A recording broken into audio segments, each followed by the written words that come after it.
Hello बच्चों, स्वागत है आपका अपना चैनल मैथमेटिक्स एनालिसिस 2.0 में। आइए आज हम लोग क्लास 10th के हमारी अर्थव्यवस्था का चैप्टर 6 का क्वेश्चन आंसर करने जा रहे हैं। आपका चैप्टर 6 है वैश्वीकरण। आइए हम लोग वैश्वीकरण का क्वेश्चन आंसर करने जा रहे हैं। देखिए, पहले ऑब्जेक्टिव क्वेश्चन है, नई आर्थिक नीति में किससे सम्मिलित किया गया है? किससे सम्मिलित? नई आर्थिक नीति में उदारीकरण, निजीकरण एवं वैश्वीकरण तीनों उपयुक्त सभी क्यों क्या है? उपयुक्त सभी को सम्मिलित किया गया है। कह रहा वैश्वीकरण के मुख्य अंग कितने होते हैं? वैश्वीकरण का मुख्यतः 5 अंग होते हैं। कितने अंग होते हैं? 5। कह रहा है इसमें से कौन बहुराष्ट्रीय कंपनी है? बहुराष्ट्रीय कंपनी कौन है इसमें से? सैमसंग, मतलब कोई भी कंपनी इसमें क्या है? बहुराष्ट्रीय कंपनी नहीं है। कह रहा है वैश्वीकरण का अर्थ क्या है? वैश्वीकरण का अर्थ होता है बाजार, पूंजी, तकनीक, हस्तक्षेप, सूचना प्रवाह द्वारा देश की अर्थव्यवस्था का विश्व अर्थव्यवस्था के साथ संबंध। आइए हम लोग चलते हैं।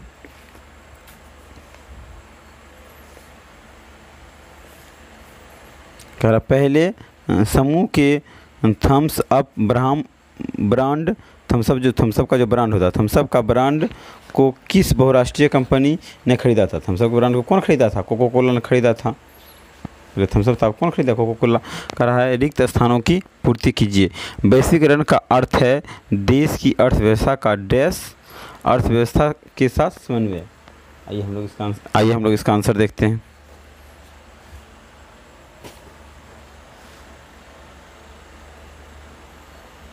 कह रहा किसका होगा? यहाँ होगा विश्व के साथ समन्वय। क्या होगा? विश्व के साथ समन्वय। आइए हम लोग नेक्स्ट क्वेश्चन देखते हैं। कह रहा है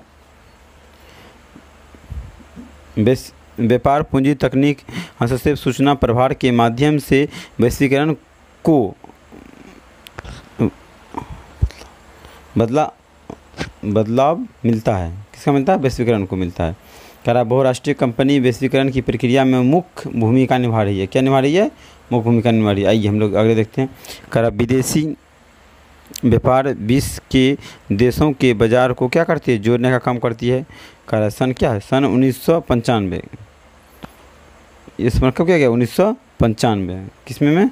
1995 में। चलिए आइए हम लोग क्वेश्चन आंसर देखते हैं। देखिए, खराब वैश्वीकरण से आप क्या समझते हैं? खराब वैश्वीकरण वह प्रक्रिया है जिसके द्वारा विश्व के विभिन्न अर्थव्यवस्थाओं का समन्वय या एकीकरण किया जाता है। यह प्रक्रिया से वस्तुओं के साथ सेवाओं, प्रौद्योगिकी, पूंजी के साथ ही मानवीय श्रम का भी प्रवाह होता है। इसकी अच्छी तरह से स्पष्ट करते हुए अर्थशास्त्री बैंकिंग मिलनोविक, ये लिखा है मिलनोविक ने कहा है कि वैश्वीकरण का अर्थ पूंजी, वस्तुओं, प्रौद्योगिकी, यहाँ तक कि लोगों के विचार तक का स्वतंत्र प्रवाह होता है। कह रहा है कि मतलब यहाँ तक वो कहा कि लोग का मतलब विचार जो उसका भी क्या स्वतंत्र प्रवाह होता है वैश्वीकरण से। आइए हम लोग क्वेश्चन नंबर 2 पे चलते हैं। किसने कहा था? मिलनोविक ने। कह रहा बहुराष्ट्रीय कंपनी किसको कहते हैं? आप कहा था बहुराष्ट्रीय कंपनी किसको कहते हैं? कोई चर्चित कंपनी अपने देश के अतिरिक्त अन्य देशों में उद्योग धंधा लगाती है और उत्पन्न करती है, उसे बहुराष्ट्रीय कंपनी कहते हैं। उदाहरण के तौर पे कोई मोटर्स, सैमसंग, कोको कोला, बोला, नोकिया, टाटा मोटर्स इत्यादि, ये सब क्या है? बहुराष्ट्रीय कंपनी है। कह रहा विश्व व्यापार संगठन क्या है? विश्व व्यापार संगठन क्या है? यहाँ अब और क्यों स्थापित किया गया है? देखिए, विश्व व्यापार संगठन क्या होता है? जो आइए हम लोग इसके पहले देख लेते हैं। विश्व व्यापार संगठन एक ऐसा संगठन है जिसके उद्देश्य अंतर्राष्ट्रीय व्यापार जनवरी 1995 में हुई थी। इसके संस्थापक राष्ट्र संघ के सदस्य रहते हैं। सभी वर्तमान में 149 देश इस संगठन के सदस्य हैं। इसका मुख्य न्यायालय जेनेवा है। विश्व व्यापार संगठन क्या था, मतलब बहुत सारा देश मिल के एक संगठन बनाया, ठीक है। उसका सदस्य कहाँ, जेनेवा में। उसमें अभी 149 देश क्या है शामिल है, मतलब जितना पूरा देश है विश्व में 149 देश मतलब उसमें भी शामिल हो गया है, ठीक है। मतलब कोई भी व्यापार का मतलब मुद्दा है तो वहाँ से क्या होता है, राय मशवरा लिया जाता है। जब 20 के लेवल पर बात होगा, अपने देश के लेवल नहीं 20 लेवल पर बात होगा, तो आप वहाँ से उसका जो निर्णय देता है वही देता है। कह रहा भारत के सन 1951 में के आर्थिक सुधारों से आप क्या समझते हैं। आप देखिए, कह रहा 1980 के दशक के अंतर्गत सरकारी खर्च लिखा हुआ खर्च उसकी आय के मुकाबले काफ़ी अधिक बढ़ गई थी। इसका परिणाम हुआ कि मुद्रास्फीति को स्थिति उत्पन्न हो गई थी, जिससे वस्तुओं के मूल्यों में बढ़ोतरी होने लगी थी, जिससे नियमित के मुकाबले आयात की मात्रा बढ़ने लगी थी। भारतीय अर्थव्यवस्था डगमगाने लगी। इस पर नियंत्रण मापने के लिए 1951 ईस्वी में अर्थशास्त्रीय सुधार की गति अपनानी पड़ी। निजीकरण, उदारीकरण, तत्पश्चात वैश्वीकरण उदारीकरण का ही परिणाम है। ये सब जो है किसका परिणाम है, उदारीकरण का ही परिणाम है। आइए हम लोग आगे देखते हैं। उदारीकरण को परिभाषित करें। आइए उदारीकरण के बारे में हम लोग देखते हैं। उदारीकरण से तात्पर्य व्यापारिक शाखाएं विदेशी व्यापार पर लगाए गए विभिन्न नियंत्रणों से मुक्ति देना है। इन सभी नियंत्रकों को आवश्यकता मानकर सभी प्रतिबंधों को हटा दिया गया, जिससे आर्थिक सुधार हो सके। यह सुधार 1991 में आरंभ हुआ, जिससे विदेशी व्यापार के क्षेत्र में सरकार द्वारा अपनाई गई इसी नीति को उदारीकरण कहता है। सरकार द्वारा जो नीति अपनाई गई उसको क्या कहे थे, उदारीकरण किया गया था। आइए अगला क्वेश्चन हम लोग देखते हैं। निजीकरण से आप क्या समझते हैं। निजीकरण निजी क्षेत्र के उद्योगों द्वारा सार्वजनिक अधिकार क्षेत्र उद्यमी पर पूर्ण रूपेण या उपरांत जमा लेना, मतलब पूर्व में या नहीं उपरांत जमा लेना ही निजीकरण कहलाती है। ये सार्वजनिक क्षेत्र के आदमों को चलाने में अपने अनुभवों का लाभ उठाते हुए उत्पादन बढ़ाने का प्रयास करती है। यह नीति भारत सरकार द्वारा 1951 ईस्वी में उदारीकरण की नीति में लागू करते हुए की। कब क्या किया, 1991 में। अब दीर्घवृत्तीय प्रश्न है। आइए हम लोग दीर्घवृत्तीय प्रश्न का बात करते हैं। पहला दीर्घवृत्तीय प्रश्न आपका है क्या, कह रहा एक बहुराष्ट्रीय कंपनी द्वारा किसी देश से आसानी उत्पादन इकाई लगाने के निर्माण पर किन बातों का प्रभाव पड़ता है। आइए एक नंबर क्वेश्चन को देखते हैं। कह रहा है बहुराष्ट्रीय कंपनी विदेश में अपने उद्योग का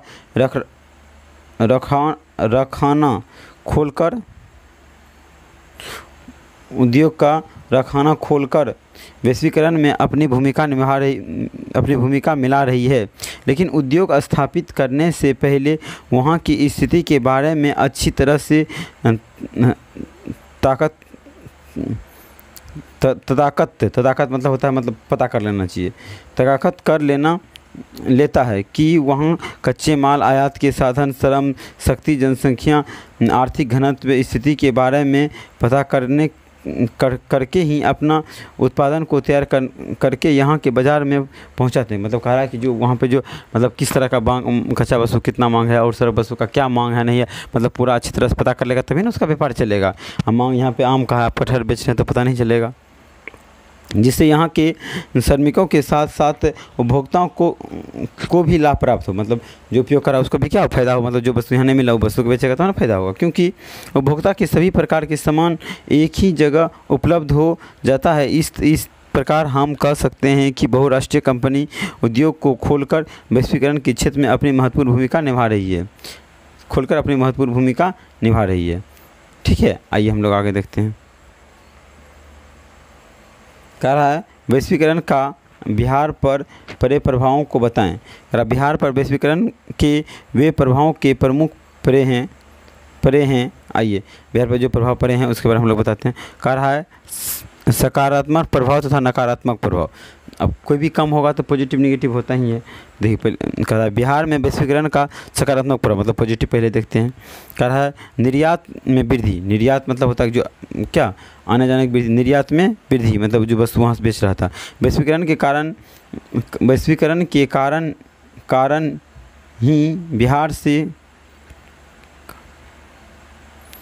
ही बिहार से किए गए निर्यात में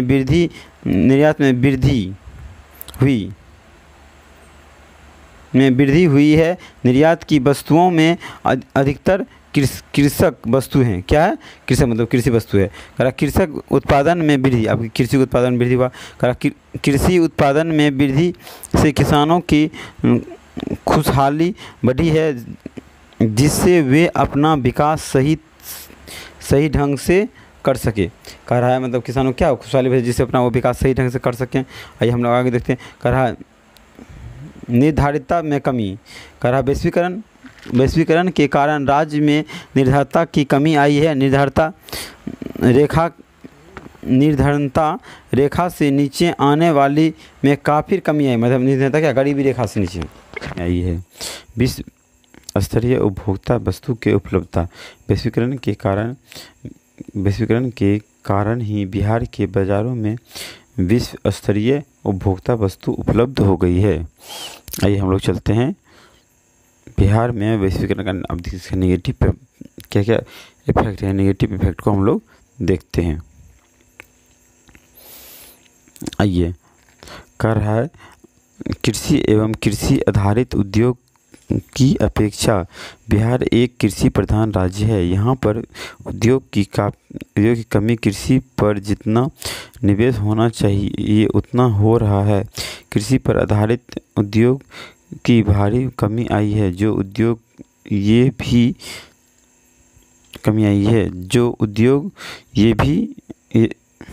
के भी बंद हो चुके हैं। खरा रोजगार के विपरीत प्रभाव। अब देखो रोजगार का क्या प्रभाव पड़ा है। खरा बिहार में छोटे छोटे पैमाने पर कुटीर उद्योग के क्षेत्र में उद्योग धंधे होते थे, लेकिन बहुराष्ट्रीय कंपनी की वस्तुएं के सामने इसकी मांगे ही कम हो गई है। कुटीर उद्योग, लघु उद्योग का इसका विपरीत प्रभाव। अब देखो जैसे छोटा छोटा उद्योग करके क्या करता था, कुटीर उद्योग करके अपना काम चलाता था, लेकिन बहुराष्ट्रीय कंपनी जो आई है तो क्या की, जैसे अब मान लो मेरा छोटा उद्योग है तो इसका कॉस्ट दाम का क्या, सामान का दाम कॉस्ट ज़्यादा पड़ता था, और वो जो बहुराष्ट्रीय कंपनी है वहाँ विकसित से आया है तो उसको कम पड़ता था कॉस्ट। अब यहाँ पे जो हम बेच रहे 5 रुपये, वहाँ पर उसको 3 रुपया मिल रहा है, कैसे लेगा नहीं, इसलिए क्या कुटीर उद्योग मतलब बंद हो गया। आधारभूत संरचना की कमी। कहा बिहार संरचना के काफ़ी प्रयास के बावजूद अभी तक बिहार में आधारभूत संरचना की कमी है। इस सड़कों का अभी तक पूर्णतः विकास नहीं हो पाया है तथा बिजली की अभाव है। ये आगे देखते हैं। निवेश में कमी। आधारभूत संरचना की कमी के कारण कोई भी उद्योगपति यहाँ निवेश के लिए तैयार नहीं है, क्योंकि यहाँ के नेताओं का और दबावों के लोग के कारण वे निवेश से हिचकिचाते हैं। अब बहुराष्ट्रीय कंपनी जो यहाँ के मतलब नेता जो मतलब घुसखोरी कारण, टैक्स कारण क्या होता है, मतलब घुसखोरी कारण जो वो सब क्या है मतलब हिचकिचाता है, टैक्स नहीं घुसखोरी, जैसे मतलब कोई देवांग आदमी नहीं इतना करोड़ दीजिए, हम लोग मुहिम देखते हैं, उसे क्या उस कारण हिचकिचाता है। आइए क्वेश्चन नंबर 3 पे। कहा भारत में वैश्वीकरण के पक्ष में तर्क दें। कह रहा है भारत में वैश्वीकरण के पक्ष में निम्नलिखित तर्क दिए जा सकते हैं। पक्षीय विदेशी निवेश को प्रोत्साहन करना। वैश्वीकरण में भारत में प्रत्यक्ष निवेश से प्रोत्साहन होगा। इससे भारत अपने विकास के पूंजी प्राप्त करता है। इससे भारत क्या करेगा, अपने विकास का पूंजी प्राप्त करेगा। प्रतियोगिता शक्ति में वृद्धि। वैश्वीकरण की नीति अपने से भारत की प्रतियोगिता अपना शक्ति में वृद्धि हेतु जो हो तो प्रतियोगिता के सीधा विकास होगा। कह रहा अपने से होगा क्या होगा, उसका सीधा विकास होगा।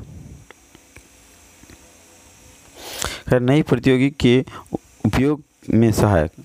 नई वैश्वीकरण के कारण जैसे पिछड़े देश की विकसित देश द्वारा तैयार की गई उद्योगों का प्रयोग में सहायता। कह रहा है जो विकसित देश है उसको क्या है, उसको टैक्स कम पड़ेगा, विकासशील देश को टैक्स ज़्यादा लगता है तो उसको क्या है, उसकी वस्तु में कमी आएगी, उसका वस्तु सस्ता हो जाएगा, इसका वस्तु महंगा हो जाएगा। क्या अच्छे उपभोक्ता वस्तु की प्राप्ति। वैश्वीकरण के कारण भारत को अच्छे से अच्छे गुणवत्ता वाली उपभोक्ता वस्तु अपेक्षाकृत कम मूल्य में प्राप्त हो जाएगी। क्या होगा, अच्छा गुण का वस्तु कम, पैसा कम लगेगा, क्वालिटी अच्छा मिलेगा। नए एवं बाजार में पहुँच। कर वैश्वीकरण के फलस्वरूप भारत विश्व के नफे बाजार तक पहुँचने का मार्ग प्रस्तुत कर लिया है। मानवीय पूंजी की क्षमता का विकास। शिक्षा एवं प्रशिक्षण कौशल वैश्वीकरण के प्रमुख घटक हैं। इससे मानवीय विकास को बढ़ावा मिलता है। बैंकिंग तथा वित्तीय क्षेत्र। अब देखिए बैंकिंग और वित्तीय क्षेत्र में क्या क्या सुधार होगा। वैश्वीकरण के फलस्वरूप विश्व के अन्य देशों में संपर्क में आने से बैंकिंग तथा वित्तीय क्षेत्र की कुशलता बढ़ती है। आइए लास्ट क्वेश्चन है। वैश्वीकरण का आम आदमी पर पड़े प्रभावों की चर्चा करें। वैश्वीकरण का आम आदमी क्या क्या प्रभाव पड़ा इसके बारे में चर्चा कीजिए। वैश्वीकरण का क्या, देखो आम आदमी पे निगेटिव और पॉजिटिव दोनों प्रभाव पड़ेगा। आइए हम लोग पहले पॉजिटिव को देखते हैं। तो कह रहा है लेकिन ये प्रभाव कुछ अच्छे हैं और कुछ बुरे बताएं। अब अच्छे प्रभाव को देखते हैं। आधुनिक तकनीक की उपलब्धता। वैश्वीकरण के कारण विश्व की विपरीत देश में आधुनिकता तकनीक विकासशील देशों में आसानी से उपलब्ध होने लगती है। आधुनिक तकनीक द्वारा आज सबके लिए खुल गई है।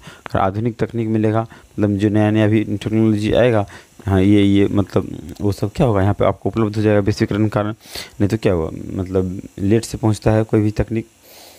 कह रहा है रोजगार के बंद रही संभावना। वैश्वीकरण के फलस्वरूप में उद्योग प्रसार हुआ है जिसके कारण रोजगार के अन्य नए क्षेत्र खुल गए हैं। कुशल श्रमिक को तो इससे और भी अधिक लाभ है।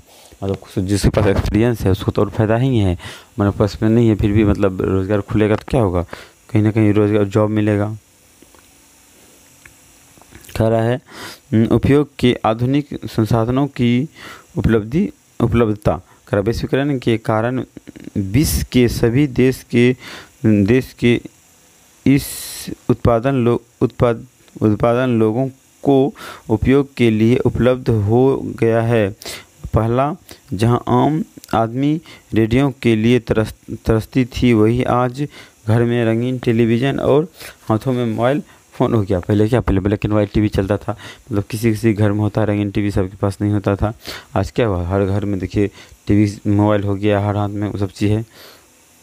वही कह रहा अब देखिए इसका नेगेटिव प्रभाव देखते हैं।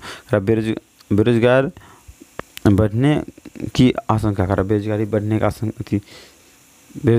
का आशंका इसमें देखो वैश्वीकरण आपको कि वैश्वीकरण का अभी भले रोजगार मिलता है, अभी बेरोजगारी कैसे हो गया। देखिए वैश्वीकरण के कारण क्या हुआ, आज सभी कार्य टेक्नोलॉजी की तरह ही किया जाने लगा है। यहाँ किसी काम को करने के लिए 100 मजदूर की आवश्यकता पड़ती थी, वहाँ टेक्नोलॉजी के कारण ही एक से या दो जैसे कह रहा है जैसे मान लो 100 मजदूर कोनो आदमी काम करता था, ठीक है। आज क्या हुआ, उसकी जगह बहुत बड़ा मशीन लगा दिया गया, ठीक है। मशीन लगा दिया था, काम आसान हो गया।